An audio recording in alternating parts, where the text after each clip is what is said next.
అబ్బో ఇక్కడ కేజీ చీరలు కొంటే అర కేజీ చీరలు ఫ్రీ అంట. మంగళ్య షాపింగ్ మాల్ కేజీల్లో సేల్, టన్నుల్లో ఆనందం. ప్రజల తరపున బలంగా గళమెత్తుతున్న బీసీలను చంద్రబాబు సర్కార్ టార్గెట్ చేస్తోందని మాజీ మంత్రి అనిల్ కుమార్ యాదవ్ మండిపడ్డారు. ఎమ్మెల్యే విరూపాక్షి, మాజీ మంత్రి జోగి రమేష్ సీదిరిపై నమోదైన కేసులు యాదృచ్ఛికం కావని, బీసీ నాయకత్వాన్ని బలహీనపరచడంలో భాగంగా జరిగిన అరెస్టులని ఆయన ఆరోపించారు. ఎన్ని అక్రమ కేసులు పెట్టినా భయపడే ప్రసక్తే లేదని, వెన్నుపోటు పార్టీపై బీసీల తిరుగుబాటు తప్పదంటున్న అనిల్ కుమార్ యాదవ్తో మా ప్రతినిధి లోకేష్ ఫేస్ టు ఫేస్.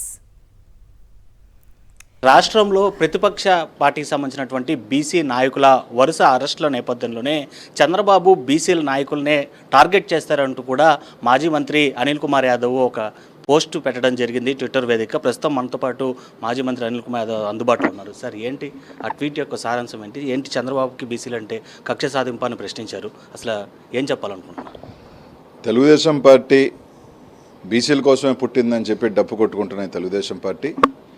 ఈ కూటమి ప్రభుత్వం వచ్చిన తర్వాత, ఈ కూటమి ప్రభుత్వం అధికారంలోకి వచ్చిన తర్వాత ఎవరిని సంతృప్తి పరిచేదానికో తెలియదు కానీ ఈ రాష్ట్రంలో కేవలం వైఎస్ఆర్ కాంగ్రెస్ పార్టీకి సంబంధించి ఎవరైతే బీసీలు ప్రభుత్వానికి అగెన్స్ట్గా కావచ్చు, లేకపోతే ప్రజల గొంతుగా ఈరోజు ఏదైతే మాట్లాడుతూ ఉన్నారో వాళ్ళని అణగదొక్కే కార్యక్రమం ఈరోజు స్పష్టంగా జరుగుతూ ఉంది.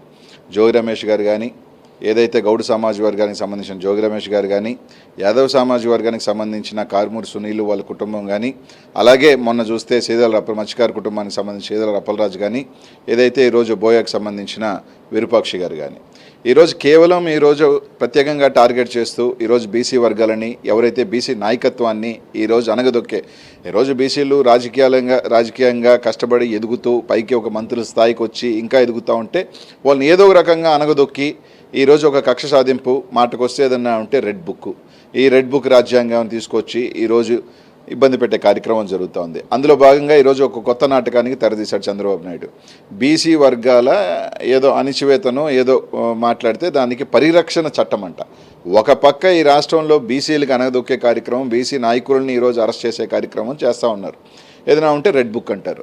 ఈరోజు ఒకటైతే చంద్రబాబు నాయుడు గారు కానీ, ఆయన కొడుకు కానీ, లేకపోతే ఆయన పార్ట్నర్ అయిన దత్తపుత్రుడైన పవన్ కళ్యాణ్ గారిని గుర్తుపెట్టుకోవాల్సిందంటే అధికారం ఎవరికీ శాశ్వతం కాదు. ఇప్పటికే చంద్రబాబు నాయుడు గతంలో 3 సార్లు ఓడిపోయి ఉన్నాడు. 2029లో కూడా మరోసారి ఓటమి రుచి చూడబోతా ఉన్నారు. అధికారం ఎవరికీ శాశ్వతం కాదు. మేమే అధికారంలో ఉంటాం, మేము ఎవరిని ఇబ్బంది పెట్టినా మా రాజ్యాంగం చెల్లుతుందంటే ఈ ప్రజాస్వామ్యంలో జరిగే పనే లేదు. ఈరోజు మహా అంటే 30 రోజులు, 40 రోజులు, లేదంటే 50 రోజులు జైల్లో పెడతారు. అంతకన్నా పీకేదేం లేదు. వచ్చిన తర్వాత ఖచ్చితంగా మా నాయకులందరూ కూడా బలంగా కూడా పోరాటం చేయడం జరుగుతుంది. ఈరోజు మేము నిజంగా చూస్తే దారుణం. విరూపాక్షి చూస్తూ ఉన్నాం, నేరుగా తనే వాళ్ళ భార్య చీరని జించి దాన్ని తీసుకొచ్చి విరూపాక్షి చేశారు, ఎమ్మెల్యే గారు చేశారని చెప్పి ఆయన మీద కేసు పెట్టడం, దానికి నిజంగా దౌర్భాగ్యంగా ఒక బీసీ ఎమ్మెల్యేలు మంత్రుల చేత మాట్లాడించడం. ఈరోజు ఆ వీడియో బయటకు వచ్చింది.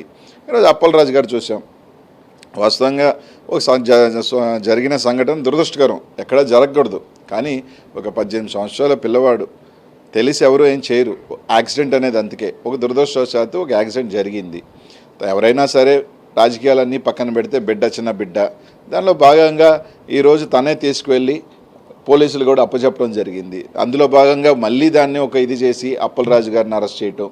ఇలా చూస్తూ ఉంటే ఈ రాష్ట్రంలో వైఎస్ఆర్ కాంగ్రెస్ పార్టీలో ఉన్న బీసీ నాయకులను వాళ్ళని టార్గెట్ చేస్తూ, దాంట్లో కూడా ఒక్కొక్క సామాజిక వర్గంలో సంబంధించి వాళ్ళని టార్గెట్ చేస్తూ ఈరోజు చేసే కార్యక్రమం జరుగుతూ ఉంది. Thank you. సో అది రాష్ట్రంలో బీసీ నాయకులకి కక్ష సాధింపు చర్యల్లో భాగంగా ఈ అక్రమ కేసులు పెడుతున్నారు. అయినా జగన్మోహన్ రెడ్డి సైన్యంలో పనిచేసేటువంటి మా నాయకులు ఎవరూ కూడా అలాంటి అక్రమ కేసులకు భయపడేటువంటి పరిస్థితులు ఉండదు. కొన్ని రోజులు జైల్లో ఉండటానికైనా సిద్ధమే. వీరోచితంగా పోరాటం చేస్తూ జగన్మోహన్ రెడ్డి కోసం పనిచేయడమే కాకుండా ప్రజాసేవ కోసం అలుపెరుగని పోరాటం కొనసాగిస్తామని చెప్పి కూడా మాజీ మంత్రి అనిల్ కుమార్ యాదవ్ చెప్తున్నటువంటి పరిస్థితి. మరిన్ని అప్డేట్స్ కోసం ఛానల్ ను సబ్స్క్రైబ్ చేయండి. నోటిఫికేషన్స్ కోసం బెల్ ఐకాన్ పై క్లిక్ చేయండి.